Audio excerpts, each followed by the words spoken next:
This we can also conference will now be recorded. yeah, Purvila, you can start now. Yeah. Good afternoon, friends. We are happy to welcome you all for our sixth series of the webinar, which we have organized in relation to the COVID-19. We were analyzing the impact that COVID-19 is giving to the MSME sector.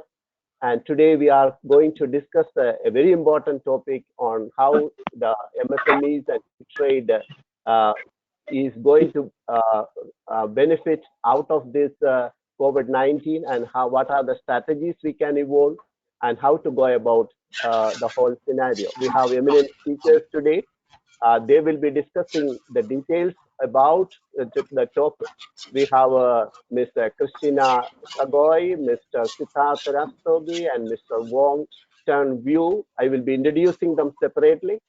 Before we start, I request our Vice Chairman, Mr. Vijay Kalandri, to have the opening remarks. He is also the Board Director of the World Trade Center Association. Over to Mr. Vijay.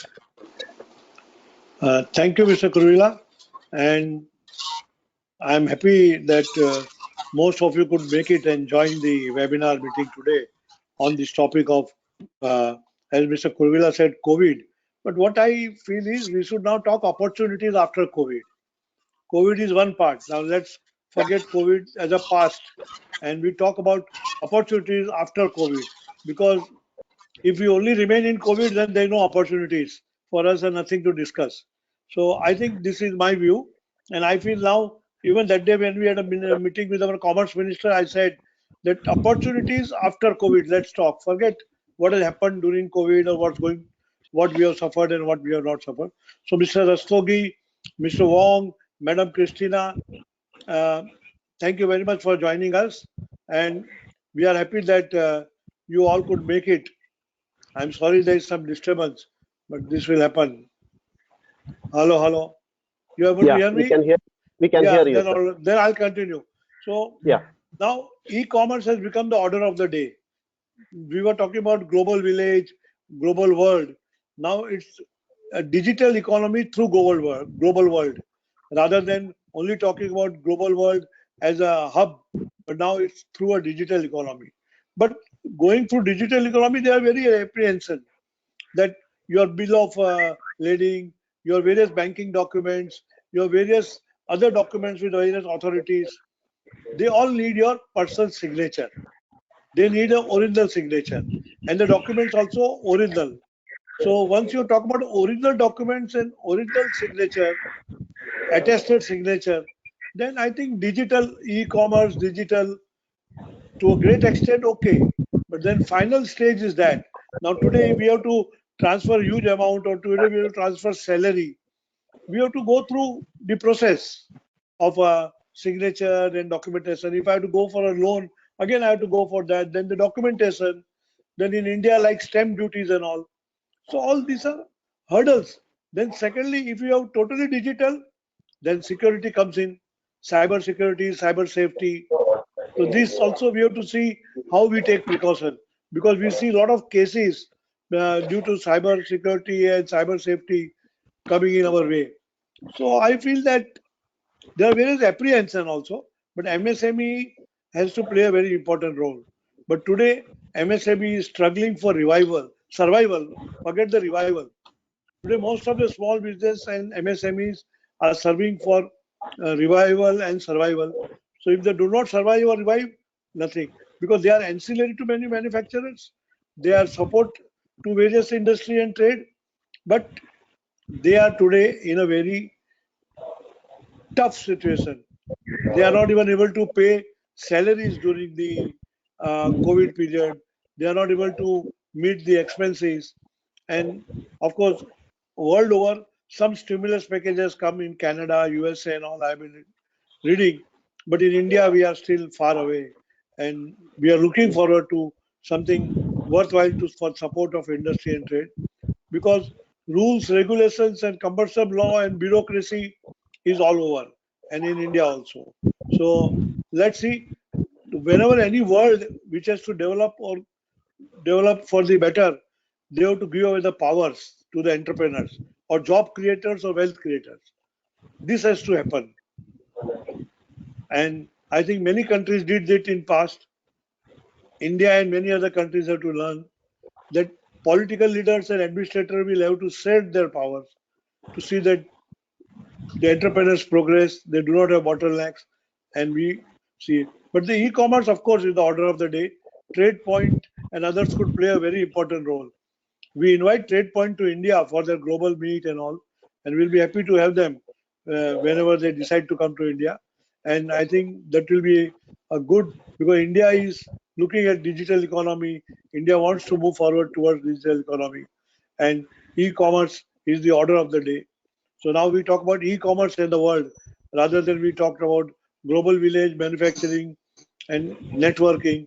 Now e-commerce, and for next 6 months, at least I feel the traveling will be less. So most of the business will be through e-commerce. But these documentations, various formalities, and how to move about that, and how to take precautions and security on that subject will be also a big issue before our industry and trade and business community. With these words, I end, and I thank all the speakers and my friends who are attending the webinar today, and hope we have interesting discussion, because we have all the learned speakers with us and from different fields and different part of the world. Thank you. Thank you, sir, for your opening remarks. It's a good introduction to the whole program of tours today.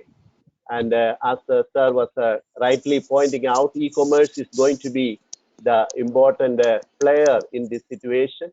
And we are happy to welcome Ms. Christina Tragoy. He is the director of TradePoint Ragusa, Italy, and is a member of the steering committee of the World TradePoint Federation and coordinator for the Europe. She is a senior expert in development of transnational cooperation projects, access to European funding programs and instruments, implementation, coordination, and monitoring of projects financed by European funds in the fields of internationalization of enterprises, local development, transnational cooperation, and partnerships for business support services. Friends, I would like to inform you that World Trade Center Mumbai is hosting the TradePoint in India. Is one of the operating trade points of the world, which is having almost 100 trade points in 70 countries. I'm sure Christina will give more introduction to that, and over to Christina, please. Yes, thank you very much. Good afternoon and good morning. In Italy, it's morning. In India, it's afternoon. I'm very happy and glad to be here, to be invited also to say a few words regarding this important topic of today. And I will take the opportunity at the beginning just briefly to present for those that maybe are not so acquainted with the World TradePoint Federation, just a few words. World TradePoint Federation is an international non-governmental organization, was created in the year 2000, and has come to life from a program, an innovative program of the United Nations Conference on Trade and Development, UNCTAD. And for almost 20 years, the Federation aim was to respond as effectively as possible to the changes in the international trade, and especially in assisting and supporting the MSMEs, micro, small and medium enterprises, to take part in the international trade. Obviously, the Federation, during its years of activity, continuously developed a competitive strategy for maintaining its position for an E-Trade facilitator. When the program was created by UNCTAD in the late 90s, it was the first program which was promoting the concept of electronic trade opportunities. We are the first, let's say, the pioneers for the e-commerce. And we continued our efforts, but today, after this experience that we had, all of us, it is for us more clear that our aim is to respond quickly, and what we have decided in the last General Assembly we had last year was to change the strategy. We didn't envisage the situation which COVID-19 created today, but we decided to get more oriented towards the opportunities that e-trade, not only e-commerce. We are enlarging the concept to e-trade.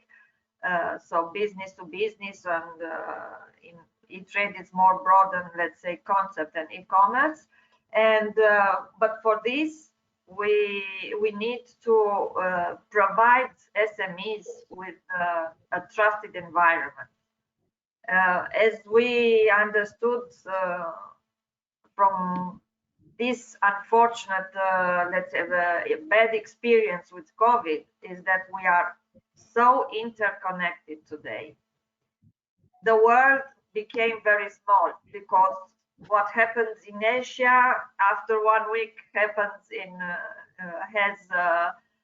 reflects in Europe or in America. So we are very interconnected. But then, of course, this should make us think that we cannot get out of this crisis generated by the situation alone, each country alone, or each company alone. Decisions have to be made seeing the global picture.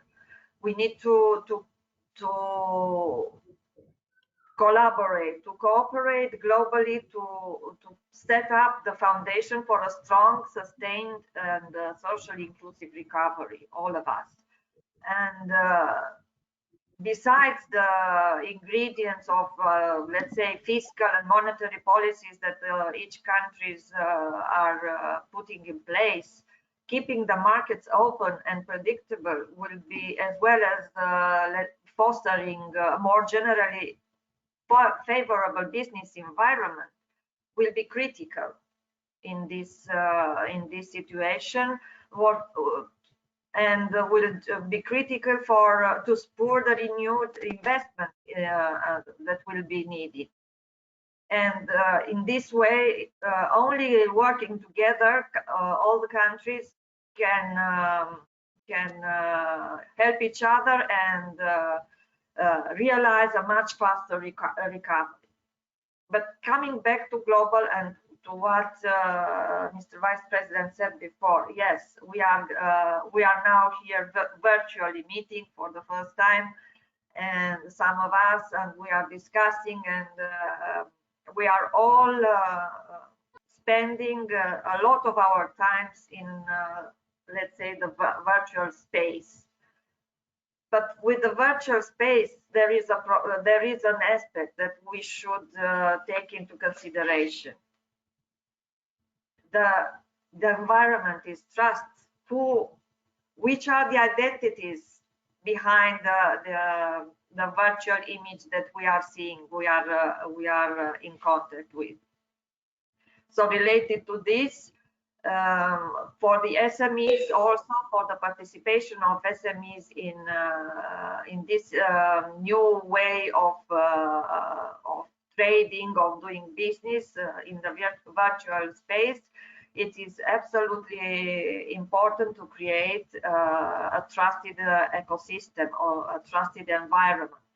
Even the World Economic Forum have seen, and there are for many years, for a few years now, recently, all the economists worldwide and also IT experts are discussing and are trying to find solutions towards, let's say, an internet identity or a global trade identity. The federation is now in the process of relaunching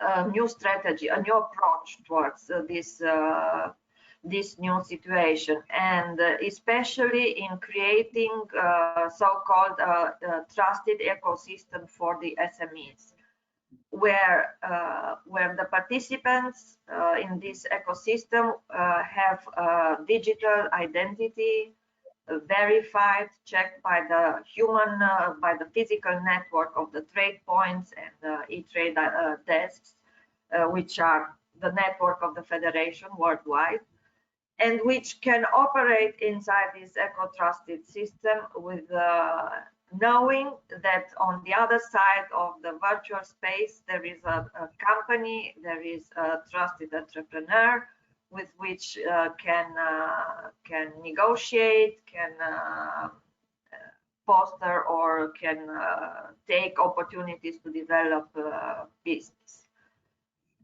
In line with this, there are many many concepts which are coming up globally, and some lines, some perspectives were also indicated by the World Economic Forum. And if we go back and see what the most important issues they are seeing is the fact that internet, yes, it's giving vast opportunities. There is a never-ending, let's say, environment, but we need to structure a sort of call it logistic internet, which means based on a paradigm connect once, then share with everyone and everywhere. And this is where the digital identity comes in place, and it is very important. And in this case, of course, there are many already worldwide. There are internationally recognized authorities which are giving certifying that digital identity to companies, to persons. We as private citizens, we are seeing also in our daily life, we do have so-called digital signature or digital ID vis-a-vis of our government, for instance. The same thing must be extended internationally, because we have learned from previous experiences, especially in the beginning of the e-commerce SMEs. Many of them worldwide had not very positive experiences jumping directly to e-commerce, and without being prepared, without taking all the precautions, without even applying some of the basic standard rules of international trade. So it becomes an absolute necessity to cooperate, to create these ecosystems, these internet environments for the SMEs to be able to operate in safety and with the trust partners and developing opportunities worldwide. And take opportunities worldwide, because we saw these months that the solution, the only solution in this case is the virtual space, which is giving us a little bit of oxygen to the companies and to entrepreneurs. In this trend, as I said, the federation within the next weeks will launch a new platform for the SMEs to help them operate internationally, to take the opportunities to meet meet customers or meet clients, meet other businesses, and operate in a trusted ecosystem, in a trusted environment where their identity, physical identity, will receive also a virtual identity, a virtual certificate identity. So I hope that in the coming weeks and after in various parts of the world, we here in Italy, we are now in a phase 2 with some sectors of the economy are already getting back to work, some still not, but we are approaching the phase of living with so-called the phase of living with COVID, and we have to try to adjust us as personally, but also companies to the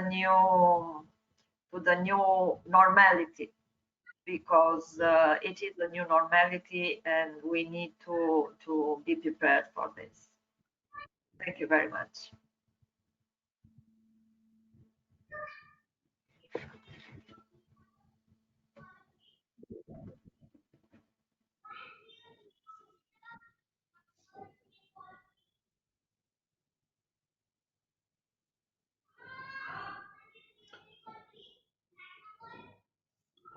Thank you, Christina, for your kind words. Now, may I request Mr. Siddharth Rastogi to kindly present his views from the India-centric point of view. Mr. Rastogi is the managing director with Ambit Asset Management and has over 20 years of experience in financial markets. He specializes in economics and behavioral finance and is an avid reader and writer. He regularly writes on finance and life and is very popular on social media. And he has also written a book, 8-Minute Decision, which helps with effective decision making. May I request Mr. Rastogi to please present your views? Thank you. Thank you, Anil. Uh, it's great to be here. It's great to interact with the global audience and understand what's happening with the SME worldwide. So, India, just before this COVID happened 6-8 months back, our government said that we will try and achieve a $5 trillion economy. By the way, guys, it's great news for all of us, and it's a thing to be proud of. India has already achieved a $3 trillion mark as of February end 2020. So India is a $3 trillion economy. We need to achieve $2 more trillion in next 4.5 5 years to become the fourth largest economy in the world. And that's where SMEs play a very crucial role. SMEs in India are registered, unregistered, are closer to 6 crore in number. If I have to put it in million perspective, it's almost 60 million units which exist in MSME, micro, small, medium enterprises, which exist in India. And they are pretty much the lifeline, the back end of India. And the average employment which these guys give is closer to 3.5 people. So roughly around 20 to 22 crore people are directly or indirectly employed by these MSMEs. So they are very critical and very essential if we need to hit the $5 trillion mark. In fact, there's a projection that if India has to be a $5 trillion economy, the contribution to the GDP has to be 20% from these MSMEs. So very important, very critical, very critical. But before I move further, let me give you little background. And I love history. I love giving analogies, and I'll take you to a very short story, two very short stories. Uh, it is 1843. 2 centuries behind 1843. 20 villages with backwaters, 20 villages with backwater, controlled by Britishers. The British economy, the Britishers or the Queen Victoria controlled those 20 villages. Just fast forward 1939, almost a century later, it was taken over by Japan. Hiroshima Nagasaki happened in 1945. It fell in the arms of China. 1950, the Chinese regime became communist and the Korean War happened. 1950, the Korean War happened and China decided to ally with North Korea. This small hamlet, just 20 villages, keep in mind guys, which was only having one natural resources, natural port, because sea was all around. That's all it had. And it was a natural port. Because of this conflict, all the international trade was cut. All the international trade was cut because the trade used to come from the West, and West couldn't support the communists, and hence all trade was dead. Interestingly, at that point in time, they faced not only this crisis of economy, they faced another crisis. Because of this communist regime in China, there was huge inflow of local Chinese into this small hamlet. For every one local inhabitant, there were 2 immigrants from China who were coming in. And that was the turning point. That was the turning point, ladies and gentlemen, for this small nation, for small country, for small island. What they did, they said, let the immigrants come. We will welcome everyone. Unlike today, when immigrants come, we throw them out. We say, no, no, we don't want any immigrants. They welcomed everyone. That created cheap labor. Second thing happened. After the Korean War, the entire Asian economy was in distraught. These guys saw the opportunity in breaking ships. So the ships which were torn apart, they created an industry out of it, and it became one of the steel industries. So ship wreckage industry emerged from here. Because of the cheap labor, they started importing raw material and they started manufacturing cheap textiles. Over the years, they became master in textiles. And today, ladies and gentlemen, this small island, which is known as Hong Kong, the area remains the same 20 villages, is the third largest stock market in Asia, fifth largest in terms of market capitalization in the world. What did those people do in 1950? Very, very simple. What they did, there is a theory in physics which is known as observer effect. Observer effect basically says, as soon as you start looking at something, the probability of the outcome also changes. So in a nutshell, if you change your outlook, the outcome also changes. And I think that is exactly what is needed during COVID or post-COVID regime. Because one thing is for sure, the world is not going to be the same as it was before. And two critical things which is happening in India and worldwide will be, first, there would be an E before everything. Whether it is, so everybody spoke about e-commerce. I don't know whether it is only e-commerce. It will be e-trade. It will be e-sports. It will be e-exercise. It will be e-entertainment even. So everything will move into digital. Some people are very reluctant on the digital economy because of the cyber security and so on and so forth. Let me give you a very simple example. Today, Indian government has something known as the faceless scrutiny. In income tax, if you have a scrutiny, there is nobody. There are questions which come and you have to answer. 5 years back, 6 years back, or 7 years back, nobody could have envisaged that a scrutiny or the checking of the income tax paper can happen by a robo. It's reality today with 100% security and safety. So what will happen? What will happen in these COVID times and post COVID times will be two kinds of opportunities. So very clearly, next 12 months is not about earnings. Next 12 months is not about growth. Next 12 months is not about future.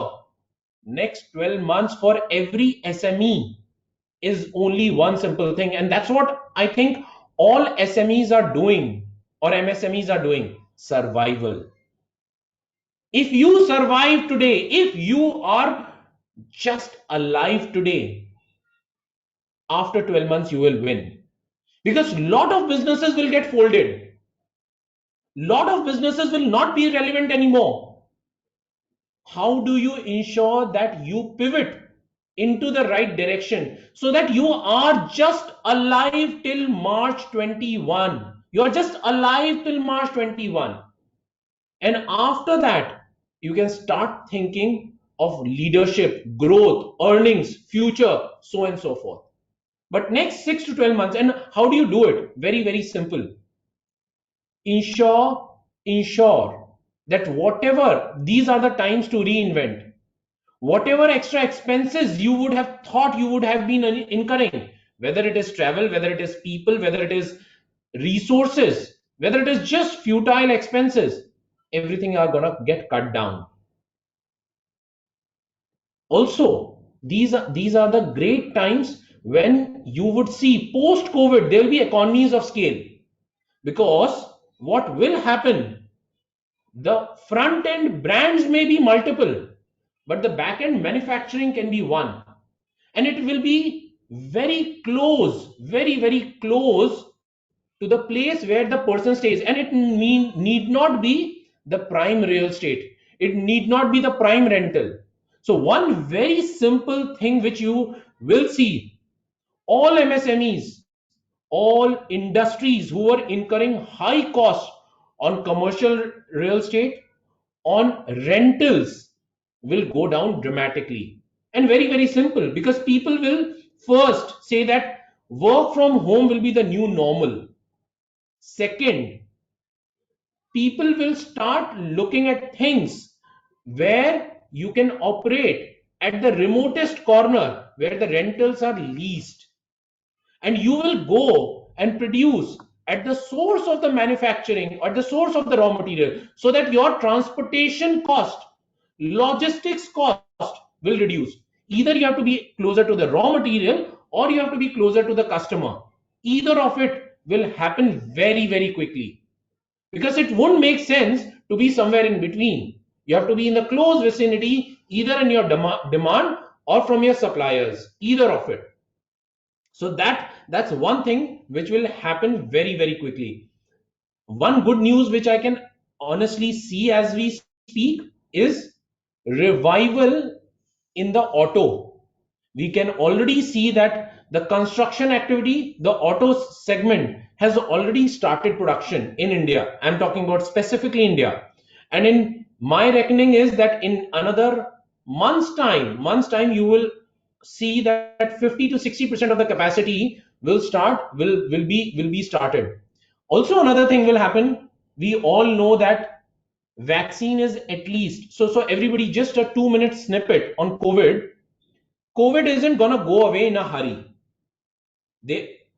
So if I just take an analogy from 1918, when the massive Spanish flu pandemic happened, the pandemic lasted for 2 years. So it started in Jan 18, it ended in December 19. At that point in time, the world population was 180 crore, or 1.8 billion people were there. Today we have 7.6 billion people.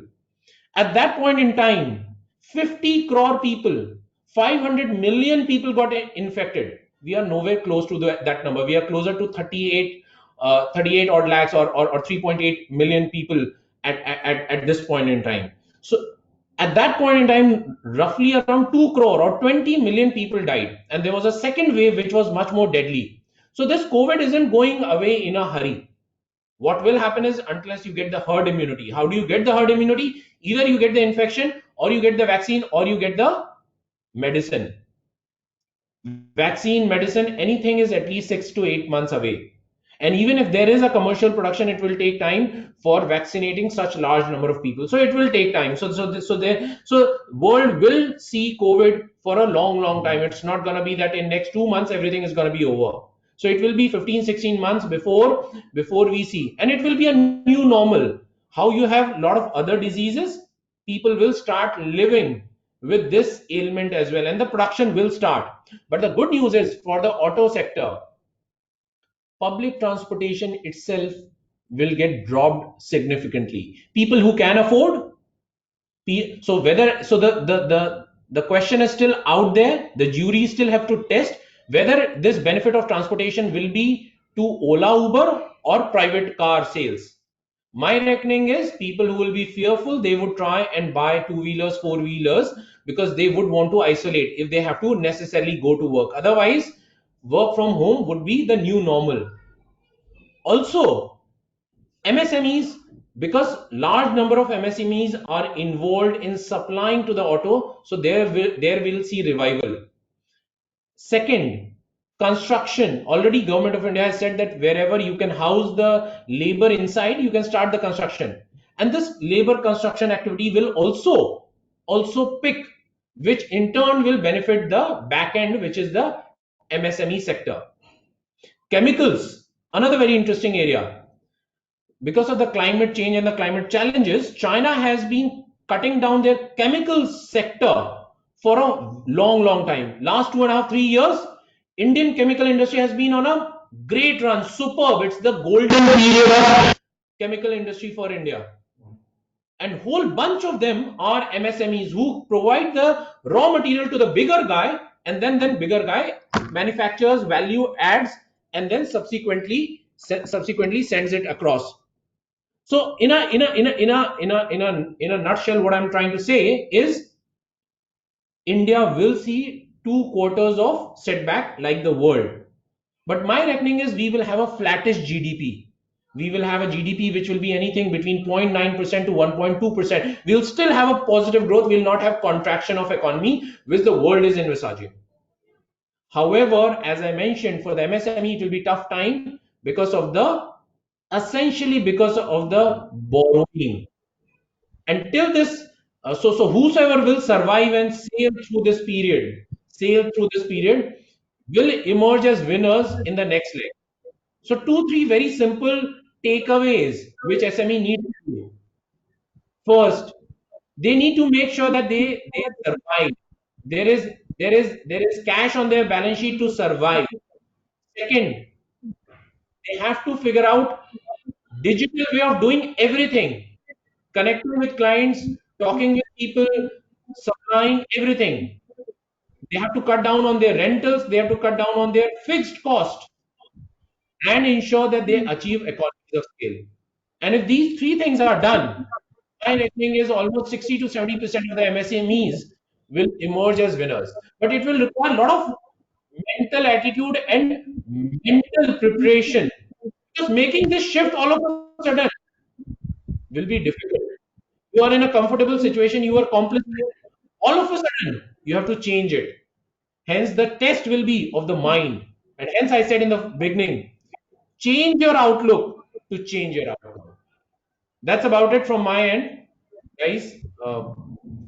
I would request, if anybody has any questions, then we can take it subsequently. Over to you, Anil.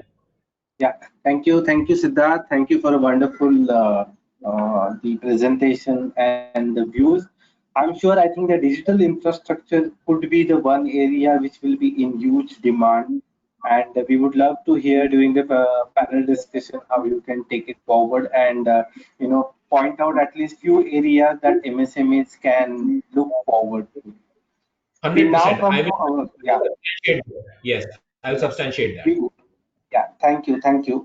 We now come to our third speaker. So we have Mr. Wong Chun Yu from WTC Singapore. He works with the chairman of World Trade Centers in Singapore, Harbin, and Guangzhou, and is responsible for developing the portfolio of trade facilitation services. He has over 25 years of experience in working in Singapore, China, and Hong Kong. And he started his career as a diplomat, and he then moved to the telecom. And today he is an expert in trade facilitation as well as supply chain management. So I now cordially invite Mr. Wong to present his views from the Southeast Asian point of view. Mr. Wong, please. Thank you, Anil. Thank you. And hello to everyone. Thank you, Mr. Vijay, for the opportunity to address today's webinar. Thank you, my fellow speakers before me, for your very insightful takes from where you are based in the world.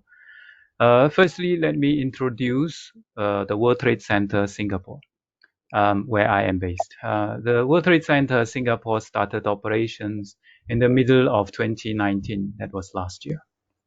And this was right after we obtained the license rights in March of 2019. And we are very glad to have received a written letter of support from the Singapore government for our birth.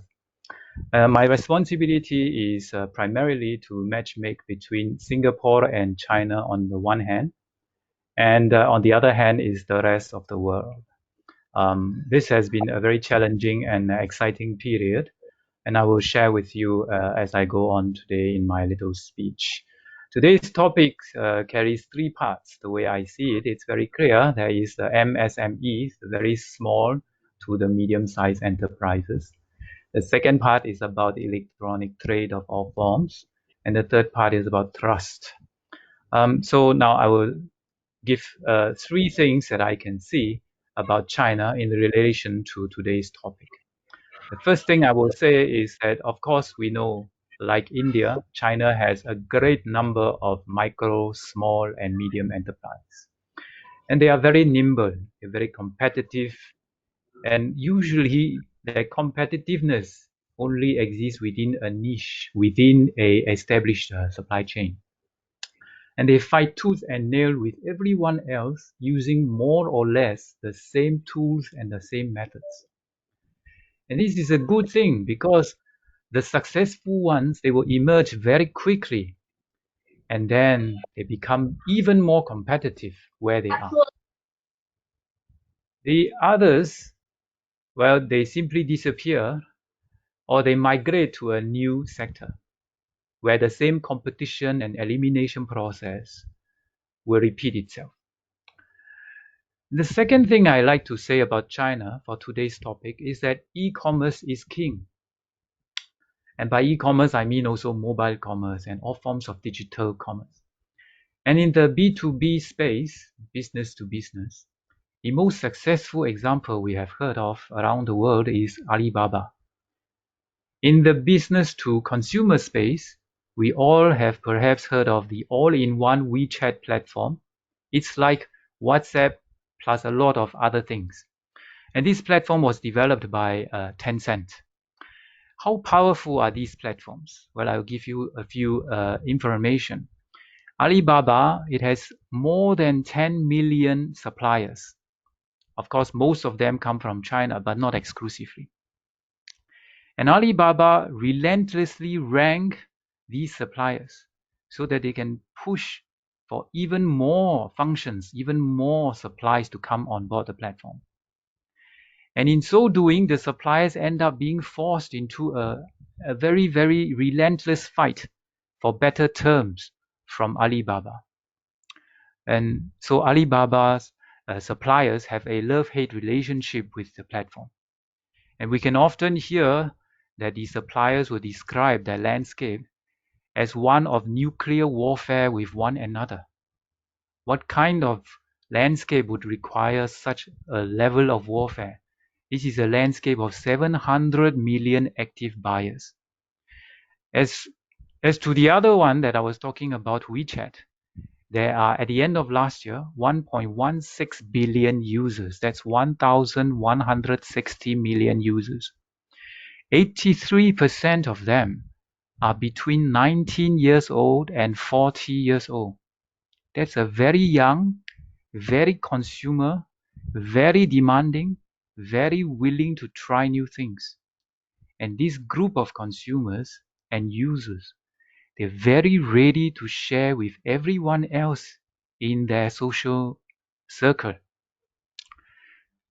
So, the third and last aspect I'd like to share about China with respect to today's topic is that inevitably within this landscape, the concept of trust is very skewed. It is skewed because only some suppliers have a lot of trust. Everybody will go to these suppliers. And all the other suppliers, they have not enough of this trust. And this will exist until a shakeup happens. So in today's environment where we have COVID-19 all over the world, I think we can consider that there is a shakeup. I'll talk about this later. Now, allow me to go on to introduce Singapore in relation to today's topic as well. Singapore is of course very minuscule compared to China. But Singapore is not minuscule in another aspect. And that is Singapore, in terms of international trade, is number one in the world because only in Singapore, international trade is 3.5 times our GDP. No other country comes close. And for that matter, we are very connected to Southeast Asia, which is 600 million consumers. We are also the home to 70 embassies, 43 consular offices, 11 international organizations, and the last I find is maybe 7,000 multinational companies with office and representation in Singapore. So because the country of Singapore is so small, literally every single business is only 30 minutes or 40 minutes drive away from anybody else. What this means is that if you are a business in Singapore, you enjoy an incredible physical connectivity to the rest of the world that is also in Singapore. This is a very unique advantage. So if you have an agent in Singapore, which can be a very low cost proposition, then you have access in a certain way, in a physical way, and in an online way to much of the world for your business. Why do I say all this? Because, as we all know, trust cannot be built based on the faceless digital technologies that we have today alone. International trade especially cannot be possible without trust. So now I will speak a little bit about COVID-19, not the medical aspect of it, but what it means for the vast numbers of MSMEs around the world. From my perspective, I will talk a bit more from East Asia. So one thing I've realized is that traditional supply chains are broken. So countless MSMEs are now piecing them together again. Why? Because for 2 months, the huge factories, they went offline. So many MSMEs, they're taking a huge chunk of these gaps that appear. So in the food sector, for example, the restaurant takeouts, they started with very small kitchens, not the large kitchens. In the grocery sector, the corner shop on the street, they get very popular, not the very huge supermarkets. Retail, as we have heard from Mr. Siddhartha, is getting 100% online. So mall operators are in a very, very high pressure cooker. International demand for many of the health supplies, they have given rise to a huge number of minute factory lines. What do these factory lines produce? They produce eye protection, face masks, sanitizers, the personal protection equipment, etc., etc. And these in turn have fed a new breed of agents who then move on into the import-export businesses. And all of these have happened in the past 1 to 2 months. This is the first thing I like to say about COVID. The second thing I say about COVID-19 is the speed of transmission of market information using digital means. So suddenly, overnight, everyone who has a buy order can find anyone online, on the phone, or through their usual social media contacts. They can find anyone who has an idea where to get the right supplier. There was a lot of chaos, of course. Who to trust, who is giving the right information, is this information the correct one? But very quickly what we observe is that the buyer eventually finds the seller and the transaction is made. So new business relationships are being created across countries with new middlemen suddenly overnight. And this, I'm not saying that is a China story. It's not. It is in fact a Vietnam story. It is a Malaysia story. It is an Indonesia story. And of course, it is a New Zealand story, a Singapore story. Because very simply, when something is broken, somebody will come to fix it. In this case, that somebody is a new guy. That's all. So, what is Singapore doing in the midst of all of this? Singapore, as I have said, is a unique crossroad. So here we are tapped into all the different social media platforms. And we have a very functioning global financial hub. We have all the physical connectivity that I spoke of in the beginning. In a nutshell, Singapore WTC is inserting ourselves into the new chains that are being pieced together. We do this by being very alert to the buy and the sell signals that come through all the different social media platforms. In Singapore, we have people who use WeChat, WhatsApp, Line, TikTok, Instagram, Facebook, LinkedIn, you name it, we have these people. All we do is we copy and paste across the platforms. We patch the language and the culture gaps.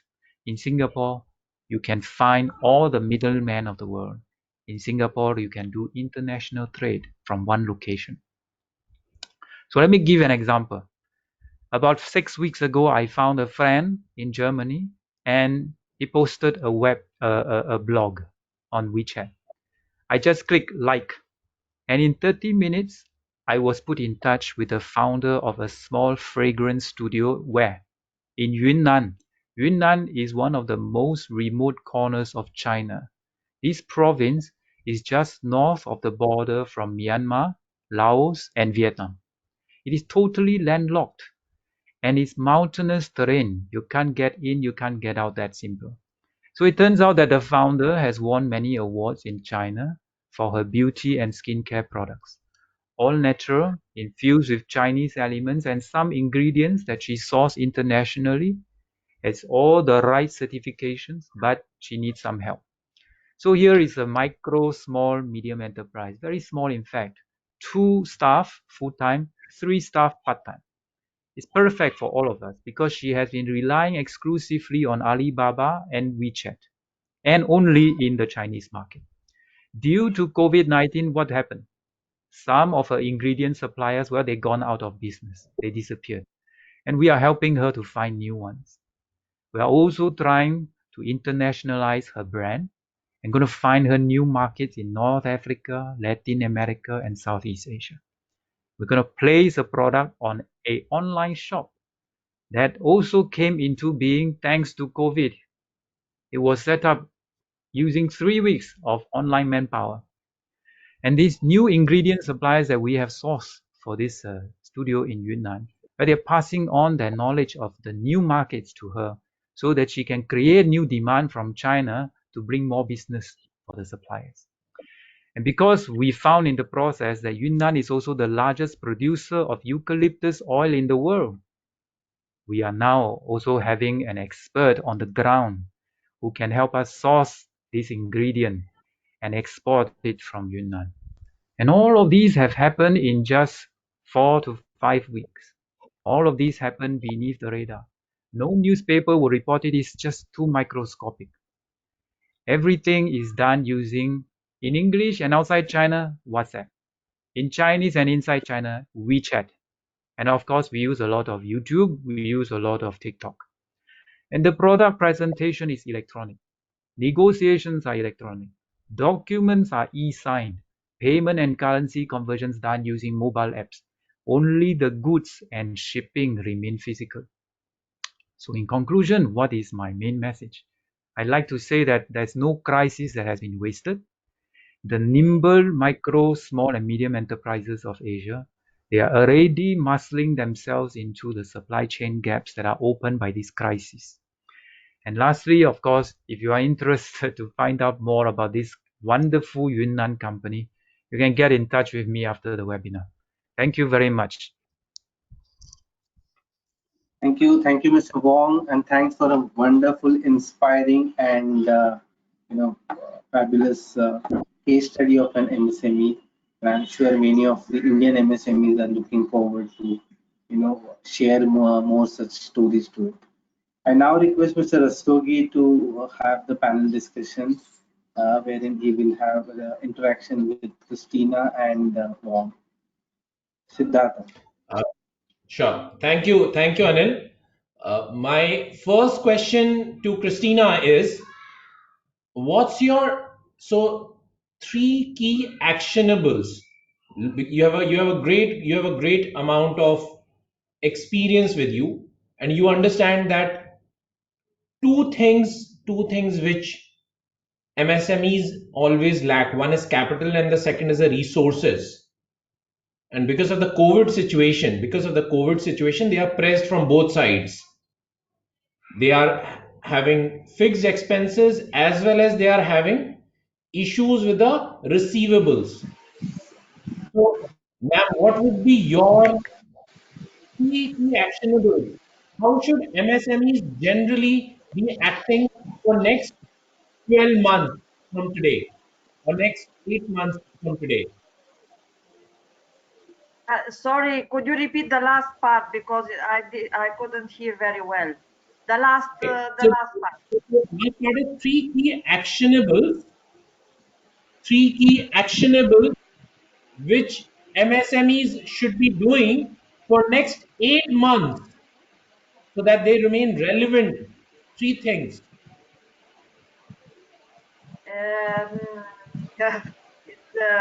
It depends also on the context where it is operating, the SME. So it is, in any case, should look at the local environment, national environment. Depends on governments or whatever other institutions are putting in place some additional help, sustain measures for SMEs directly to restart their activities. But I think that first they should, in any case, reorient their marketing towards the virtual space, and continue to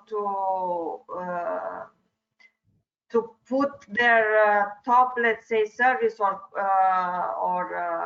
products, to bet on their most, let's say, selling top products or services, promote them in a new in the new context of the virtual space. Excellent. So this is for the benefit of everyone.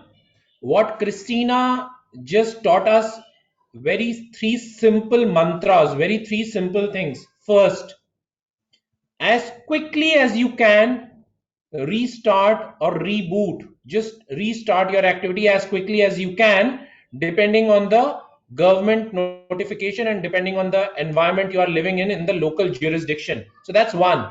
Second thing is, look for the most bankable product. So do not think what has worked in the past. Forget all that. What is gonna be sold today? Just focus on that one single product or just two products. So that's what Christina is telling all of us. So that's the second thing. Third, bombard, as Mr. Wong also taught us, use all social media platforms, to bombard only these two products, so that your company became synonymous with these two products. Everybody says Xerox, it means copying, photocopying, so something like that. That's what Christina has taught us. Extremely good input. What I wanted also to say is, okay, behind each entrepreneur, each small company, there is the entrepreneur which has his dreams and his passions. I think that right now they need to put some of the dreams on hold because they need the oxygen to be able to dream after. That's what was the meaning of betting on the products which are bankable now, as you said, because they are giving you oxygen to be able to sleep well and dream well. Excellent. So again, reiterating what I also spoke about is stay alive, staying alive. BG's song, stay alive. Keep your revenue going, keep your oxygen going, and that's what Christina's mantra is. Just keep going, just keep clocking revenue with one or two or three products, whatever is being sold. Forget what you want to be, forget that, all will be looked after 8 months, 12 months. But for today, survive. Very helpful, Christina. Thank you. My next question to Mr. Wong. Mr. Wong, you brilliantly gave the example. Now, so I'm specifically asking you from the Indian context. So India's exports, India's exports are very small as compared to the total trade. So if I have to give you some figures, the total world trade, total world trade is closer to $23 trillion, the global trade. And India is only $482 billion, so 2.1%, right? Very minuscule. And we have a large population, we have large expertise, we have a lot of intellectual capital. So what is your advice? How should during these times, and you rightly said that no crisis should go waste. So how can we turn this crisis into opportunity? So three pieces of advice. Thank you, Siddhartha. I am not sure if I'm qualified to give advice to such a excellent civilization of India, but maybe allow me to share based on what I can see outside India. There is naturally a time difference between India and the rest of Asia Pacific, whether you are talking about East Asia, which is earlier than India in waking up, or the Middle East and North Africa, which is slightly later than India in waking up. So I think India, in my opinion, is nicely situated between two very vibrant regions. You can bridge the time difference between East Asia, which is China, Korea, Japan, Singapore, etc., and also Europe, North America, North Africa, and some of the more important Middle Eastern markets, Istanbul, etc. The second thing that I see is that India has a unique advantage in being very well endowed with human resource that can speak and understand many languages in the region that you are in. And I'm not talking about English only, because all my Indian friends, whether I find my Indian friends in China, in Southeast Asia, or even in Europe, all my Indian friends are so good at language. They speak English and at least one or two other internationally very used language. It can be an European language, it can be Middle Eastern language. And this is a unique advantage. This is an important advantage. The third thing that I have experienced where a foreigner is looking at India and Indian business is that there is a lot of goodwill. Internationally, there's a lot of goodwill. And this goodwill translates into a curiosity. It translates into a willingness to try. something from such a huge part of the world that is not yet available outside India's immediate region.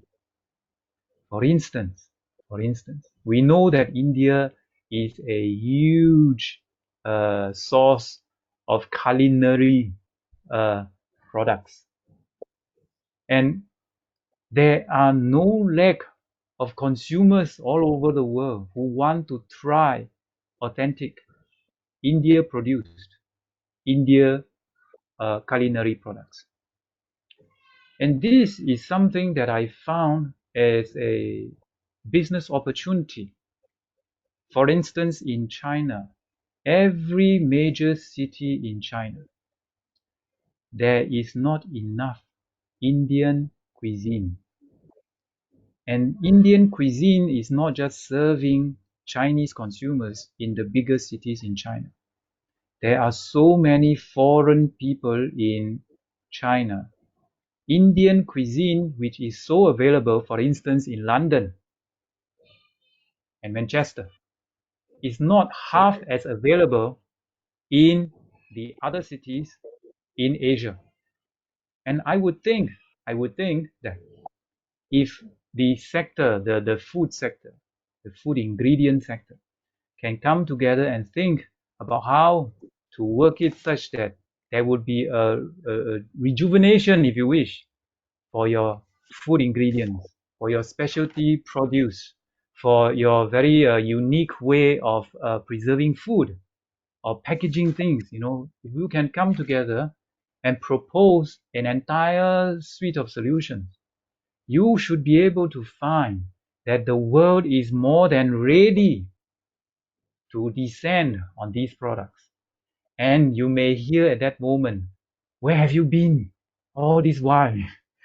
So I think, if I may say something, as a foreigner looking at India and Indian products, from the food perspective, which is all over the world, is going to be very welcome. I think there is a lot of things that we can do together. That's what I would say. So excellent input. I'm just summarizing what Mr. Wong just said. So three very important things Mr. Wong articulated. First, India is in the middle of the time zone. So you have got East, which starts early, and then you have West, which goes on till late in the night. And India falls in between both the zones. So the demand can be fulfilled in both the zones because of this time difference.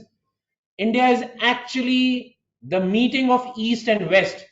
So that's very powerful. And some of the that's the reason Indian stock markets, by the way, Mr. Wong, actually receives, opens when Japan is also open, and also operates when the Europe operates. So interesting, very interesting. And you can put this in the business perspective, so that if there is any shortage of demand, the India entrepreneurs can meet it. Excellent. The second thing which Mr. Wong suggested, that Indians should capitalize on their relationship building skills, as well as their warmth, as well as their language advantage. Because by and large, Indians are very warm. By and large, Indians are relationship oriented. By and large, Indians know multiple languages. That can, in this digital world, can build that trust very quickly. So that's very important, Mr. Wong. That's the second thing. The third important thing, and I can't deny this because I'm a big foodie. So you can use Indian cuisines, which, and he rightly said, Indians for generations have been storing without any cold storage food items which can last for months and years together. So we have pickles, we have poppers, we have khakra, we have thepla, which can last from anything from weeks to months, and which is a global industry. So you don't even have to heat it. You don't have to make a vegetable. You can just eat it with a bread, right? And that's brilliant idea. If we globalize all our products, our grannies, our grandmothers' recipes, which have been existing for like centuries, we just have to globalize them. Excellent thought, Mr. Fantastic. I'll just intervene. like our Lijjat Papad. It started in a small garage. And today they have export of more than 300-400 crore rupees and employing more than about 10,000 people. Through Absolutely. household. Yeah. Absolutely, Mr. Kalantri. So exactly, imagine now there can be potentially 5 lakh Lijjat papads which can cater to the world demand. Everybody likes papad. Everybody likes thepla. Everybody likes khakada. Everybody likes pickles, right? Very, very simple. So it's brilliant. So can we, Anil, can we move into the Q&A round? Is it okay? Or should we? Yeah, sure. Yes, so Because we we are at have few 31. questions. Yeah, That's Yes. good. yeah, That's good. yeah. So we have few questions. All attendees are also encouraged to use the chat box to drop in their questions. So the first question is to Miss Christina. Uh, there is a global trade directory system of the World Trade Point Federation. How Indian MSMEs can benefit from this global trade directory system? So as I briefly said, the World Trade Point Federation is not something which is only virtual. It has a network, physical network of trade points, which are located in several countries around the world, in many countries around the world. Now, in next few weeks, we'll start. The federation is starting a new sub network. It will be called E-Trade desks, which will be which want to be covered to cover the whole countries around the world, especially to be close to the SMEs and can have the can be the bridge towards the virtual place, because this is what I've said before.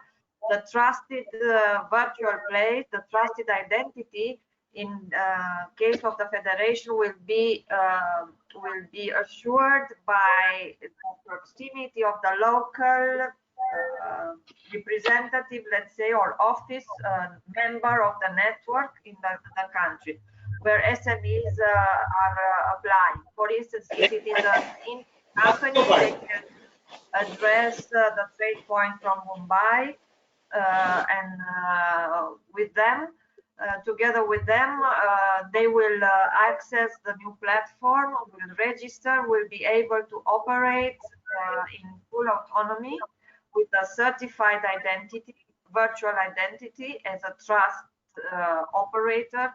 operator. And they could see, consult, and also feed the platform with offers and requests, not only of products or services, but also of cooperation, technologies, which comes from technologies or business projects together, development together, or exchange of information. Yeah, thank you very much. Another question to you is that what is the potential for enhancing the digital trade between India and Europe? Since you represent the steering, I mean, you are the steering committee member representing Europe in World Trade Point Federation. Well, the potential is quite big, because as before was said, we are practically back to square zero. Many of the trade chains were broken with the COVID. There are a lot of companies or SMEs which most of them are not having couldn't maintain the cooperation with the foreign partner. Maybe there will be many cases where the partners are not operating anymore or changing the activity. So right now, for sure, it will be, let's say, a race to start up new corporations. Of course, I think that the first reaction for companies, especially which are producing and both services and products, that they will want to sell. So then there will be a bunch, a big amount of offers But we need also, and that's the strategic part of the federation, that the network locally will have the objective to find the buyer, to find, to facilitate, to foster the matching between offers and requests. And I think there is a huge potential for starting cooperation is between SMEs, because also another aspect which I didn't insist on is that within what we are trying to do as a federation is to be close to the micro, small and medium, because they are the backbone, as you said before, also the other speakers said before. We saw in India it's the backbone of the economy. In Europe, for all the European countries, more than 92%, between 92 and 96% out of each national economy is represented by the SMEs, micro and small and medium, and they cannot complete. It's like playing tennis. I played maybe, I don't know, 5 times in my entire life, and I cannot play with Djokovic, or I don't know with that. So we need to foster the players to meet in a similar, let's say, weight category. So this is also an important issue to build trustworthy international trade. Correct. Yeah. Okay. Thank you very much. Next question is to Mr. Rastogi. Mr. Rastogi, I mean, you have spoken about the survival for SMEs till the 2021 March. What I mean, as per you, which could be the potential sectors or the sunrise sectors that you can point out will have a great presence and future, at least in the next 1 year? So my reckoning is that there are few sectors which are going to do very well, and what you need to do is just look at the habits. So when you're staying at home, remember the habits which you are adopting to have a healthy lifestyle. That's all what you're doing today will also be relevant today, next 6 months, and in future as well. So one very simple thing which will emerge as a winner is food processing industry across whether it is perishable foods, less perishable foods, longer gestation food items. So that's very basic. Food processing industry is going to become a winner. So that's one. Second is food packaging. Because remember, from here on, people would want to have higher longevity of the food. So lower perishability, higher longevity, lower intervention, so lower fertilizers, lower health hazards, higher longevity. So anything which can ensure the kind of packaging without any external thing, if you can package it well in an oxygen method or whichever method, that is the new crux which is going to get developed. So that's the number 2 thing. The third thing, there will be centralized kitchens. So lot of people would want to produce and manufacture at bulk, and they will supply to people who will then label with their own brands.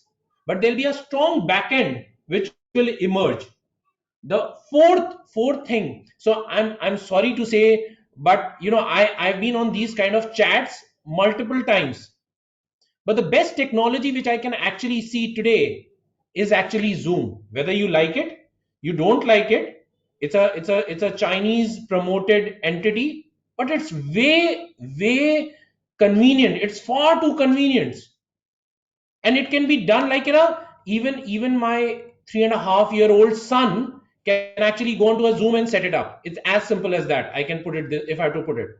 Now, if the world is going to take decisions, the boardroom decisions, the conference rooms, the meetings, there is no virtually a software by which in the meeting room, in this virtual meeting room, I can pull out any storage document which is there in the cloud, present it, put it back with safety.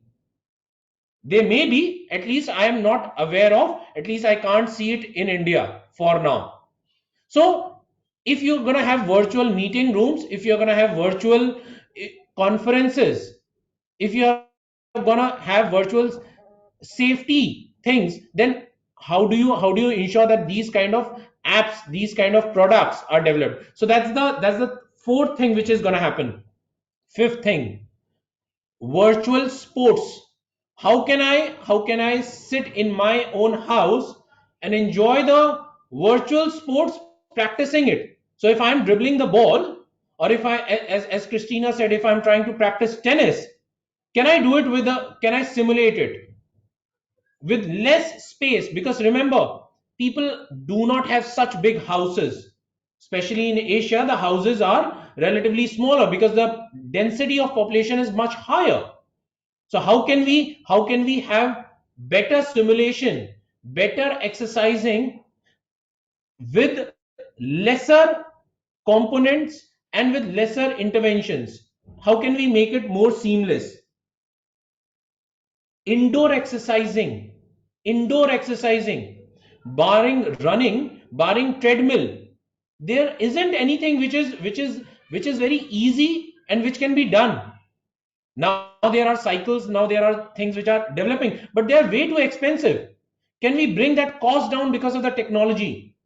Can we have the same thing in the virtual world as well, where if I don't want to go out, because remember, in India and in large part of the world, rains will remain when they are, and when rains will happen, these, so today what you are seeing in COVID can also happen in rains.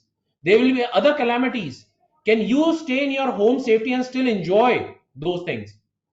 So these are some of the areas which are going to emerge as natural winners. Then another set which will emerge is pharma. So my reckoning is that the big, and not only COVID related pharma, not only what is curing COVID. Because of this lockdown, there will be a lot of pressure on the people. There will be a lot of job losses.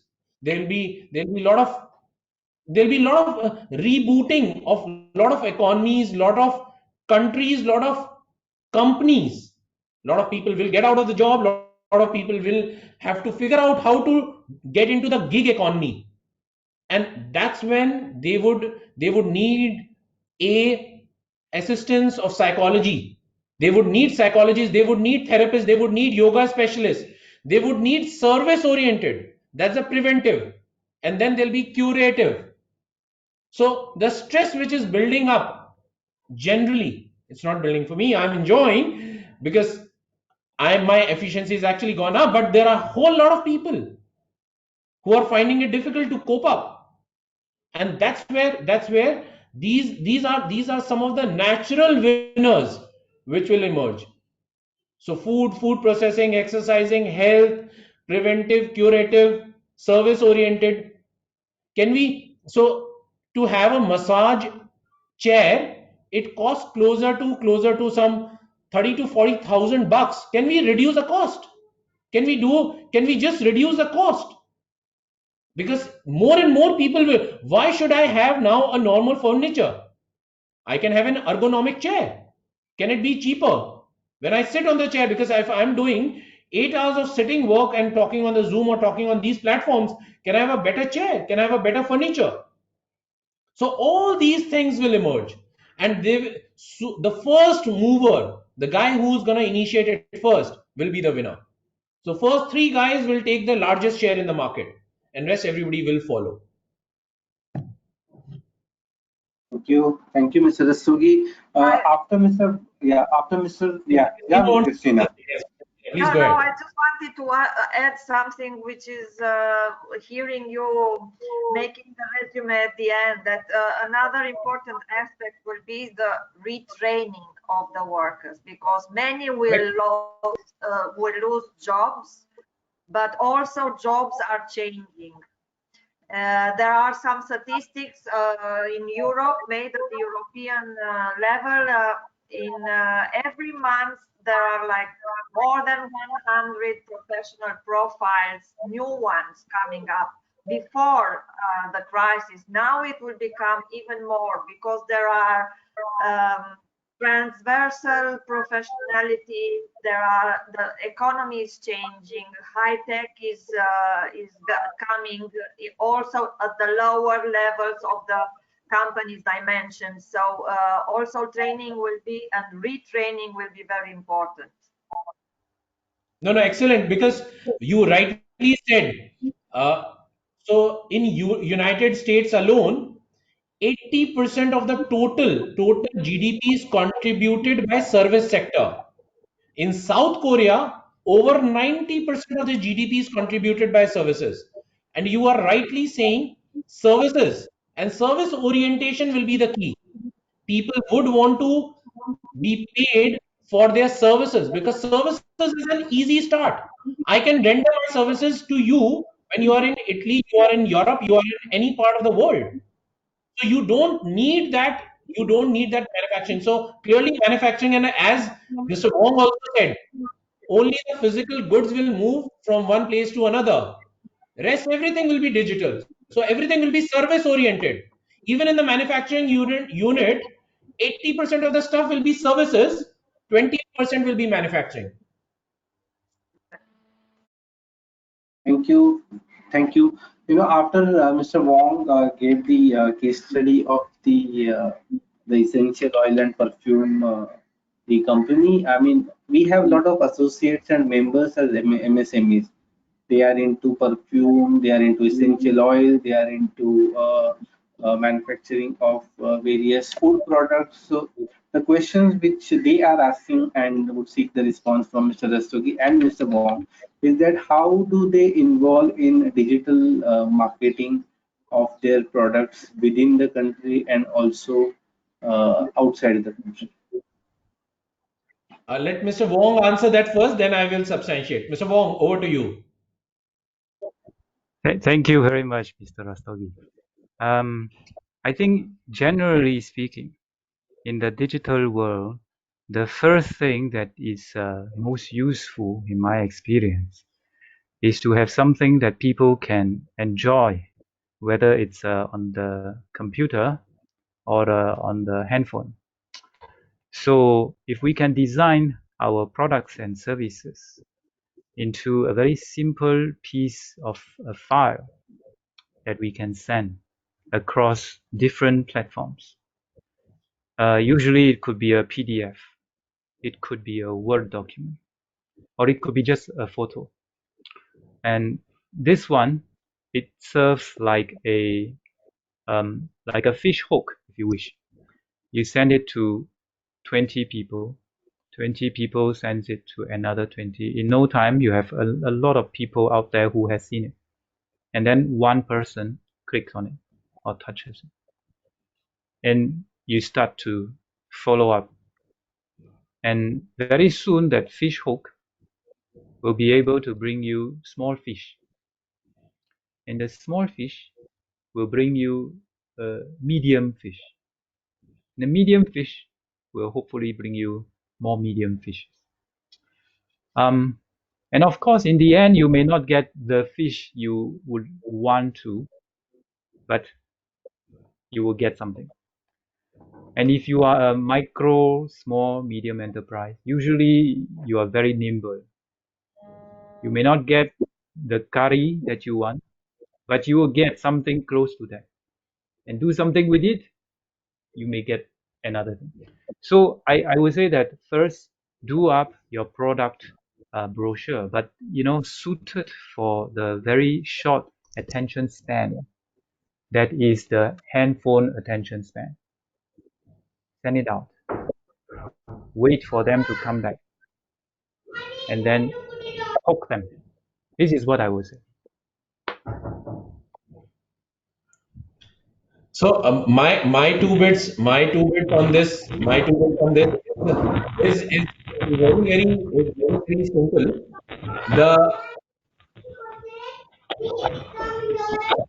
The first thing people should do is Remember, the way you are consuming content, the same way you should market. First thing. So when we look at our WhatsApp, how long do we see it? If it is not interesting in first half a second, next. If the TV is not interesting for half a second, next. So it's you're not selling or you're not pushing any product. You're pushing enjoyment. So if you give them happiness, I show that is the fish which people would want to eat.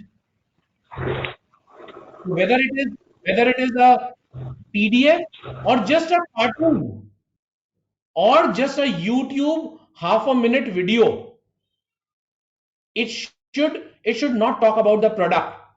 It should talk about after using your product,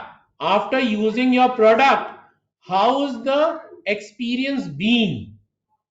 How's the experience been? How's the person thinking and reacting to it? And if you are able to do that, I'm sure you will get small, big, and even the large fish. Thank you, Mr. Rastogi. At the time when the export orders are drying up, a question has come that what should be the MSME exporter to do? Should it diversify and concentrate into the domestic market or keep on pushing its product into the global market?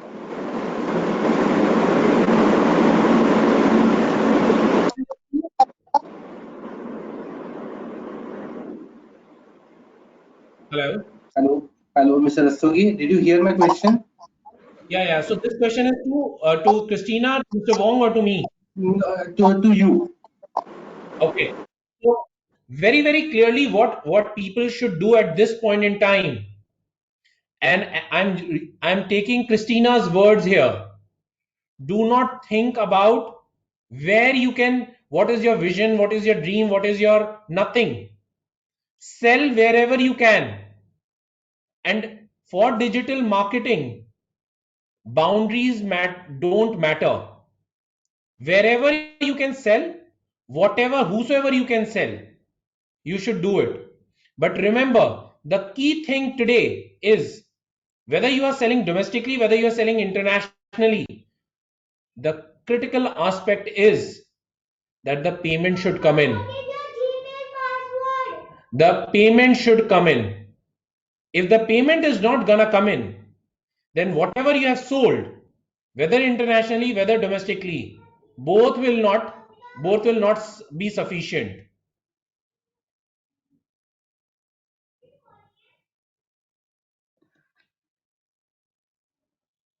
Thank you, Mr. Rastogi. With this, we end the question and answer session. Would you like to summarize, Mr. Rastogi, briefly your discussion with the speakers? Yeah. So I think it's been a very, very interesting, very interesting conversation. And thank you, Christina, for taking time out, and thank you, Mr. Wong, for taking time out. Thank you, Rupa, thank you, Anil, thank you, Mr. Kurula, thank you, Mr. Kalantri, and thank you all the participants. So there are 3 or 4 things which have come out very, very strongly, and I think that's not only relevant for India but across entire world for MSMEs. Everybody realizes that MSMEs are the backbone. As Christina also said, it is 90 to 95% for Europe, and I'm sure that's the same case for Singapore, that's the same case for China, that's the same case for everybody.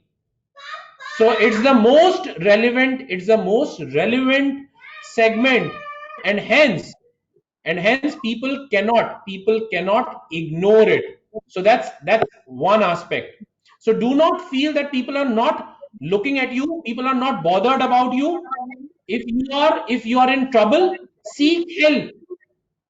Today in the world of today in the world of Twitter, today in the world of Instagram, today in the digital world, you can seek help from the PMO to the WTC head to anyone in the world. Just say what is the problem, and people will respond. But you have to cry. It's the crying baby which will get the milk first. So just seek out help. People will help you. People will try and do. That's one. Second, sell whatever you can. Manufacture what you can sell. Do not manufacture anything which you can't sell. Gauge the demand, then sell. And as soon as you sell, try and realize 100% in cash. Try and get everything in your bank. Do not leave anything for receivables. So that's number two. Number three, try and look for low hanging fruits like food processing, like technology, like wherever is the gap. Don't think that what you are thinking is right. Do a little bit of market survey. Figure out where are the gaps and then fill in. If you are able to do, and fourth, and the most important thing, if you are not present in the digital world in terms of marketing, then you are history. Then you are history. As Henry Ford said, the day you stop advertising, you are already becoming irrelevant. So what you need to do is very, very simple.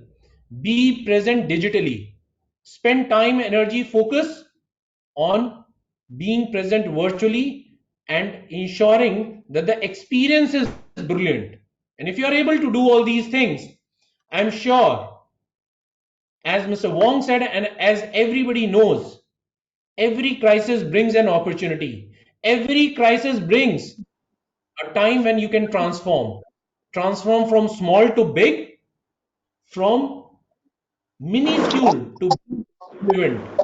And perhaps this is the time for all these MSMEs to turn India into a $5 trillion economy. Thank you, Mr. Rastogi, for a wonderful summing up. Now, I will invite Ms. Rupa Naik, our Senior Director, World Trade Center, Mumbai, to the final closing remarks. Ma'am, please. Thank you so much. It was a wonderful session. Thank you, Christina. Thank you, Siddharth. Wong. Just to tell you very briefly, World Trade Center Mumbai has now started with every organization with whom we have been in touch with for the last so many years, and we have signed about 70 MOUs till now with other chambers of commerce. So we propose to now get in touch with every World Trade Center so that we are able to digitally connect with them, connect our members with them. So I would request all of you who are here today, participants as well as our speakers, to please make sure that you are always with us. We continue this partnership throughout till not even after COVID, but we continue this partnership and we make sure that MSMEs come out as leaders and they lead the country and the world through the crisis. Thank you very much. All the best to all of you, and God bless us and God bless the world. Thank you. Thank you. Thank you. Thank you. With this, we'll close the meeting. Dear participants, our next webinar is on 12th of May at 3:30 p.m., where we are discussing and talking about the impact of COVID-19 and opportunities post that, especially in the agri sector. And we have a good about 6 to 7 speakers. They will present the opportunities, they will talk on the certification, quality standards, and so on. So we will share the invite with you, and please join us. Thank you. Thank you very much. Thank you. Thank you, everyone. Thank you. Thank you, Christina. Thank you, Annie. Thank you, everyone. Thank you. Bye-bye.